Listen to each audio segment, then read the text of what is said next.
Hello.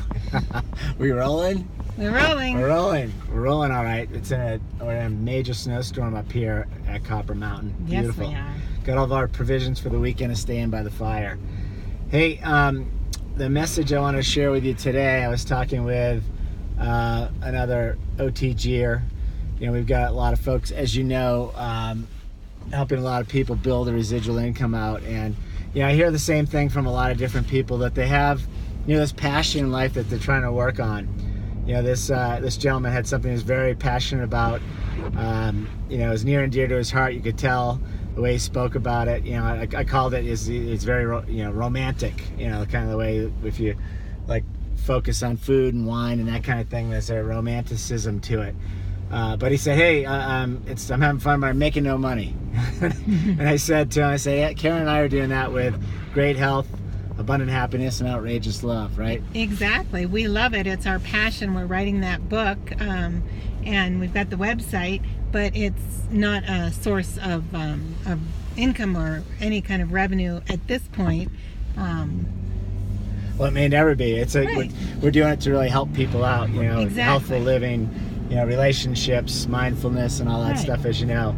But the point is, you all have to have something, or we all have to have something, hopefully, that we're passionate about. I mean, at the right. end of the day, and I, you know, do get it. Obviously, everyone's got to make money. You got to pay bills. You got to put gas in the vehicle to head down to Whole Foods and get your supplies in case you get snowed in, so you can survive. Right? There's certain things you have to do to Food survive. on the table, et yeah, cetera, and et then cetera. you know, God forbid, if you want to travel around a bit and you know, experience some of the finer things, you have to have a few dollars. So you have to make money, but you know, you can't, or you shouldn't give up on your passions, right? I mean, those are the things that, you know, when you think about those, you feel like that's why you're put on earth, to do those things. And I know we feel that way about a lot of the things we're working on with Great Health. Yes, we do. But that's the point.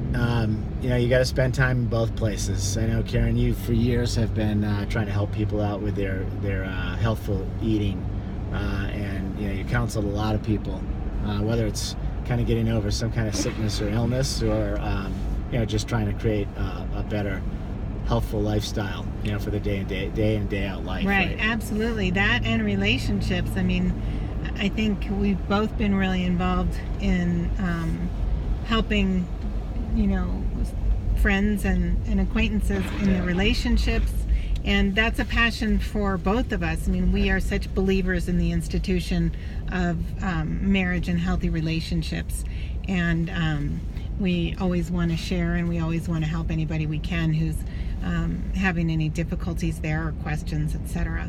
And the whole food and vitamin and plant-based eating is extremely important to me, and organics. And it's important to me on so many levels, not just for a health perspective for myself and for the people that I talk with, but for the environment and the entire world, right?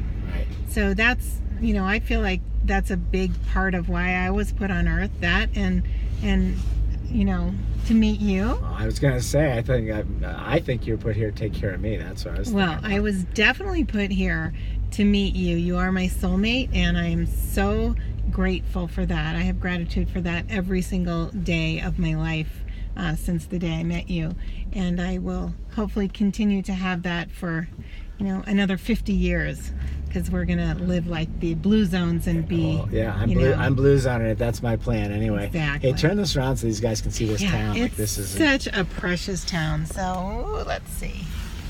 No, down the main street here, Okay. so they can get a good view. I might put the of this- deep of fogger this on snowstorm. here. They won't hear it.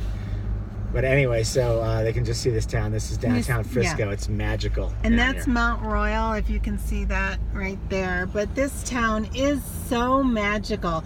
It's like a little cowboy town from the past. You know, there's nothing down here that is a known name. And, you know, there's no...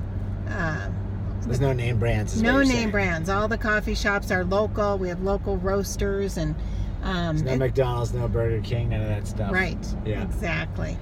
So it's just beautiful. Yeah. Anyway, Great back stuff. on And you, we're going, Jeffrey. Well, we're going back into our. And the other thing I like about this little town, going into the post office. So it's kind of like going to Mayberry RFD if you guys used to watch, what was that show? Andy Griffith. I don't know if that was the name of the show. I think so. It really is. So the postmaster, Jim, has his dog in there, and they have a picture on the wall of a moose. A moose walking to the front door. Through the front door, which is probably not uncommon up here. Yeah, it's just fun. Yeah. And everybody that works here, lives around the area, and in fact, one of the gals is a neighbor up at Copper, and it's just kind of a fun, a fun thing that we get to experience, as opposed to walking out the end of your driveway and picking up your mail. We don't have that. Yeah, your Amazon packages get here probably a day or two later, but we'll take it. Yeah, maybe 3 or 4 days later, but in any event, I have to just show you the front of the post office because it's so cute. It's all snowed in. Yeah, hopefully you can see that.